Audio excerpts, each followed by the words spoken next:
बिस्मिल्लाहिर्रहमानिर्रहीम, अस्सलाम वालेकुम। मैं हूं अनीका नसार और आप देख रहे हैं मेरा यूट्यूब चैनल। नाज़रीन, पाकिस्तान एक ऐसा मुल्क है जिसको अल्लाह ताला ने हर नेमत से नवाजा है, चाहे वो दरख्तों की, पहाड़ों की हो, चाहे वो बहुत बड़े समंदर, वसी कोस्टल लाइन की हो।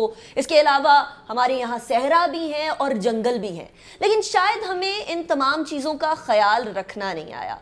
और अजीब बात यह है कि इंडिविजुअली तो लोगों ने ख्याल नहीं रखा, लेकिन हुकूमत की सतह पे भी पाकिस्तान तहरीक इंसाफ से पहले किसी को ख्याल आया ही नहीं कि हम ये देखें कि हम अपनी आने वाली नस्लों के लिए किस किस्म का पाकिस्तान छोड़ के जा रहे हैं। क्या यहाँ पानी होगा? क्या यहाँ की जो हवा है, जिस तरह स्मॉग हम सर्दियों में देखते हैं, वो जहर आलूद तो नहीं होगी? क्या यहाँ जो ग्लेशियर्स हैं जो हमें फ्रेश वाटर यानी साफ पीने का पानी फराहम करते हैं, वो बचेंगे भी या नहीं बचेंगे? और जो दरख्त हम काट रहे हैं, धड़ाधड़ काट रहे हैं, उनको कैसे बचाया जाए? इसके साथ साथ समंदर में जो मैंग्रोव्स होते हैं, उनको बचाने का कोई तरीकाकार वज़ा किया या नहीं? तो अफसोस की बात है, पिछली हुकूमतों को ये चीज़ याद नहीं आई। लेकिन आपको याद होगा बिलियन ट्री सुनामी, जिसने पाकिस्तान के बारे में पूरी दुनिया के अंदर एक इतना पॉजिटिव इमेज दिया कि पूरी दुनिया पाकिस्तान को सराह रही थी और वर्ल्ड एनवायरनमेंट में पाकिस्तान को चैंपियन समझा जाने लगा। उस बिलियन ट्री सुनामी के जो सबसे अहम शख्सियत, एक तो इमरान खान साहब का विजन, लेकिन उसके साथ साथ सबसे अहम शख्सियत थी मलिक अमीन असलम साहब, जो अभी वफाकी वजीर और मुशीर बराए माहौलियाती तब्दीली हैं। वो हमारे साथ आज मौजूद है। मैंने कहा एनवायरनमेंट के बारे में ज़रा हम भी कुछ सीखते हैं मलिक अमीन असलम साहब से। It's very important. बहुत शुक्रिया अमीन असलम साहब, आपने हमें ज्वाइन किया। पहले तो थैंक यू सो मच कि आपकी हुकूमत ने और आपने ये इनिशिएटिव लिया कि एटलीस्ट हम लोग अपने आने वाले नस्लों के लिए दरख्त बचा भी सकें और लगा भी सकें। बिलियन ट्री सुनामी कितना बड़ा चैलेंज था? देखें, शुक्रिया आपका, आपने इस प्रोग्राम पे बुलाया मुझे और बड़ा पैशनेटली आप भी इन्वायरमेंट के ऊपर बात कर रही हैं। मैं आपको बताऊं कि जो बिलियन ट्री सुनामी से पहले मैं एक स्टेप पीछे आपको ले जाता हूं कि पीटीआई वाहिद पार्टी थी जिसने ग्रीन डेवलपमेंट एजेंडा दिया। 2013 से पहले इमरान खान साहब उसको चेयरमैन थे पार्टी के, उन्होंने मुझे बुलाया, उन्होंने कहा कि जी हम एक ग्रीन एजेंडा बनाना चाहते हैं पार्टी का।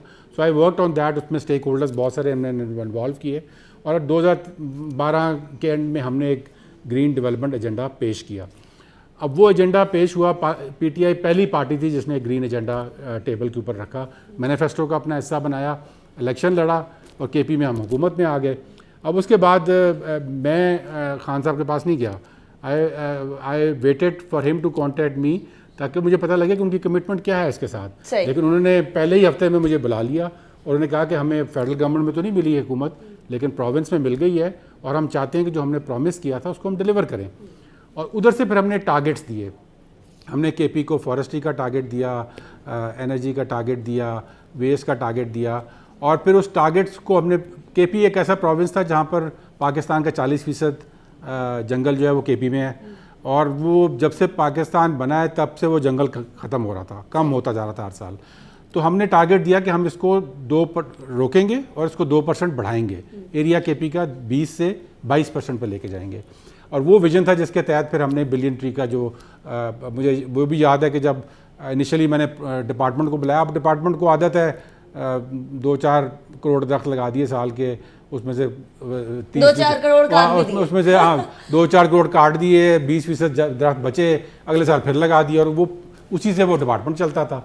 जब उनको इतना बड़ा फिगर दिया गया तो वो पहली बार तो वो परेशान हो गया। फिर उसके बाद फिर आहिस्ता आहिस्ता उन्होंने इसको ओन करना शुरू किया और प्राइम मिनिस्टर साहब ने ये कहा कि जी हम पहले कुछ करोड़ों की बात कर रहे थे, उन्होंने कहा नहीं करोड़ों की नहीं, आप बिलियन ट्री की बात। आपने बोला नहीं कि इमरान खान साहब ये आप क्या सोच रहे हैं, 1 बिलियन कोई छोटी अमाउंट तो नहीं होती, इसके अंदर कितने तो जीरोस होते हैं। नहीं, उस वक्त उन्होंने, खान साहब ने ये कहा कि जब भी मैंने अपनी ज़िंदगी में, खान साहब ने मुझे कहा कि जब मैंने अपनी ज़िंदगी में जो चीज़ सीखी है वो ये है कि जब ख्वाब देखो तो बड़ा ख्वाब देखो। अच्छा, इससे भी बड़ा ख्वाब, और अल्लाह ताला उसमें मदद करता है। अगर आप नेक नियति के साथ चलेंगे, फंड भी आ जाएंगे और आपका ख्वाब भी पूरा होगा। अच्छा, इससे भी बड़ा ख्वाब देख लिया, पता नहीं वो पूरा होगा या नहीं। 10 बिलियन ट्री सुनामी हो सकेगा इंशाल्लाह। देखें, बिलियन ट्री का भी जब हमने किया था तो वो पहले 2 साल उसके ऊपर नर्सरीज लगी, वो मोमेंटम नहीं आया, फंड्स का इशू था उस वक्त बहुत ज़्यादा। लेकिन जब वो प्रोजेक्ट शुरू हुआ और उसने मोमेंटम पकड़ा तो वो फिर हमने टारगेट भी अचीव किया और तमाम दुनिया में आपने जो बात की उसको जितने बड़े इदारे हैं दुनिया के, आपका WWF उसको ऑडिट कर रहा था, उसकी परफॉर्मेंस को देख रहा था कि हम जो 100 दरख्त लगा रहे हैं कितने बच रहे हैं और हर साल हमें वो ऑडिट रिपोर्ट देते थे कि आपके 80% दरख्त बच रहे हैं। پھر اس کے بعد IUCN ایک بڑا ادارہ ہے وہ اس کی بایوڈائیورسٹی ایسپیکٹ کو دیکھ رہا تھا.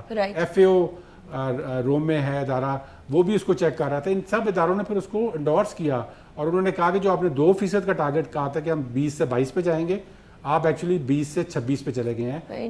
اور یہ ان کی ریکارڈڈ آرٹیکلز ان کی کتابوں میں یہ موجود ہے. اور ورلڈ اکنامک فورم انہوں نے 5 ویڈیوز بنائی ہیں اس کے اوپر. بالکل وہ انٹرنیشنلی وہ ہٹ ہوئی ہیں. تو یہ تو ہم 10 بلین ٹری سونامی کب پوری ہوتے ہوئے دیکھیں 10 بلین انشاءاللہ جی بالکل. ہمارا ابھی جو ٹارگیٹ ہے وہ ہے کہ جی ہم 3 ارب تک جائیں گے 2023 تک. اس کو انشاءاللہ ہماری کوشش ہے کہ اس کو ہم ریوائز کریں گے تقریباً 1 سال بعد.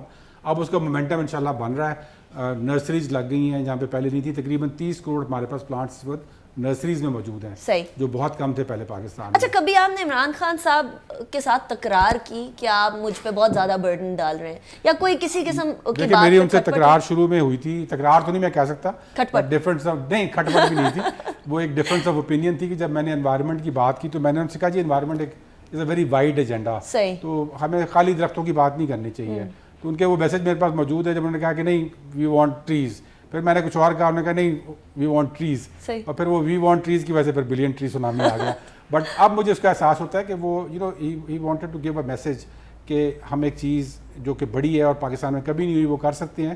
And now he talks about other issues. He talks about, اچھا یہ اسلام آباد میں بھی ادر ایشوز کی طرف بھی آنا چاہ رہی ہوں. اسلام آباد میں شاپنگ بیگز بین ہوئے لیکن امپلیمنٹیشن میں کہیں نہ کہیں کچھ گڑبڑ ہے. کوئی نہ کوئی کہیں نہ کہیں سے شاپنگ بیگ پلاسٹک بیگ نظر آ ہی جاتا ہے. دیکھیں شاپنگ بیگز بھی جو ہے نا وہ بہت بڑا چیلنج تھا ہمارے لیے. وجہ میں آپ کو بتاتا ہوں کہ 1999 میں ہمارے پاس جو اسٹیٹسٹکس تھے پاکستان تقریباً 2 کروڑ شاپر یوز کرتا تھا. صحیح.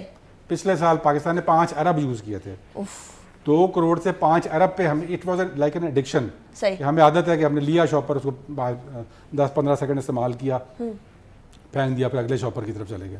تو اس میں سے نکلنا آسان چیز نہیں تھی, اس میں بیہیویئر چینج ریکوائرڈ تھا. ہم نے اسٹارٹ اسلام آباد سے کیا. اسلام آباد میں وہ کافی سکسیزفل رہا ہے, کچھ 70-80% تک امپلیمنٹیشن ہوئی.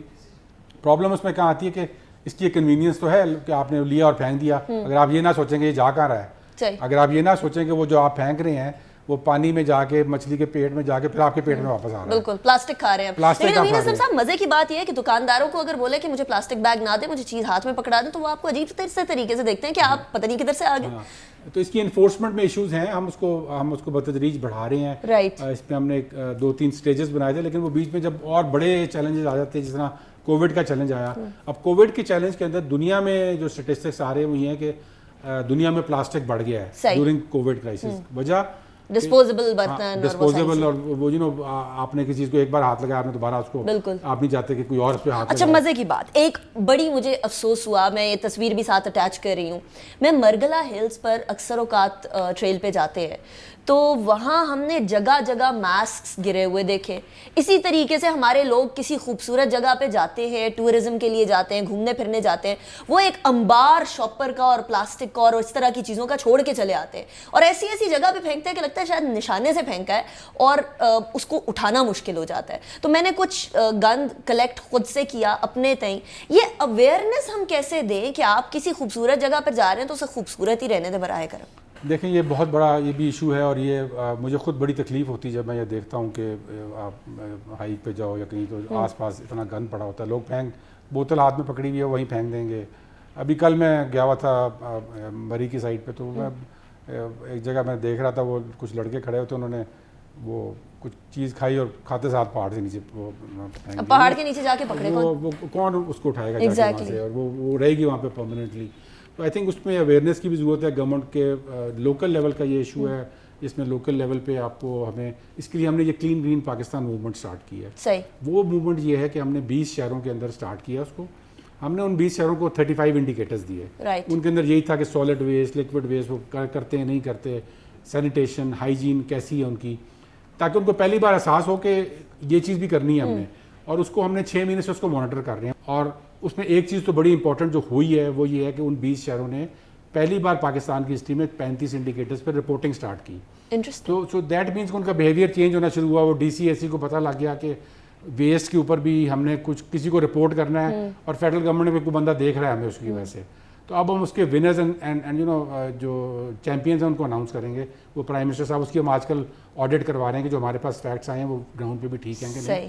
तो उस बिहेवियर चेंज करना है इसमें आपने, एडमिनिस्ट्रेशन का भी, लोगों का भी, गवर्नमेंट का भी। एक क्वेश्चन जो कि हम ध्यान देते हैं दरख्तों की तरफ, और वो दरख्त ऑक्सीजन बनाने में बड़े कारआमद हैं, हवा को साफ करने में, लेकिन मैंग्रोव्स क्योंकि ओशन 70% ऑफ द अर्थ है और ज़्यादा ऑक्सीजन जो है हमें ओशन से मिलता है, उसकी प्रोटेक्शन के लिए कराची में मैंग्रोव्स को बड़ा काटा जा रहा था, उसके लिए कुछ किया? देखिए मैंग्रोव जो है उनका बहुत इंपॉर्टेंट रोल होता है किसी भी मुल्क के अंदर।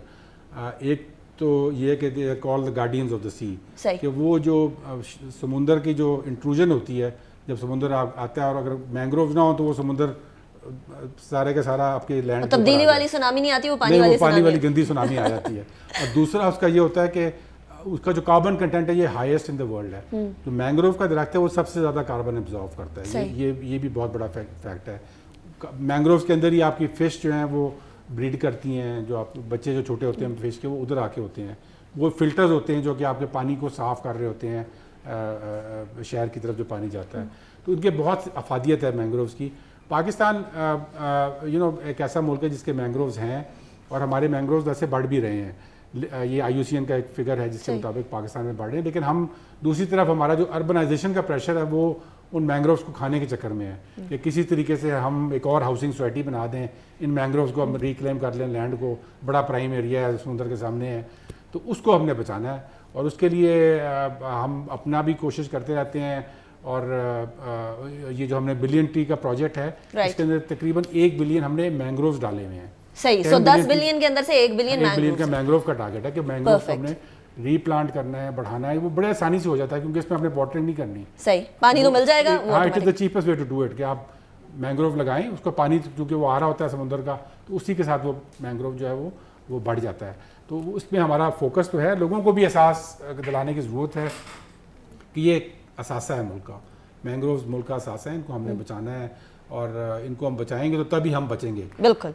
मलिक अमीन असलम साहब, बहुत शुक्रिया आपने हमें ज्वाइन किया हमारे YouTube चैनल के लिए। और बहुत सारे लोग जो सुन रहे हैं, प्लीज़ तमाम के तमाम ये दरख्त और मैंग्रोव्स हो गए, हमारा जो एनवायरनमेंट की सफाई है, ये हमारी जिम्मेदारी भी है। अनीका निसार को इजाज़त दीजिए, अपना बहुत ख्याल रखिएगा, वीडियो को लाइक कीजिए और चैनल को सब्सक्राइब कीजिए, साथ बेल आइकन दबाना ना भूलिएगा। अल्लाह हाफिज़।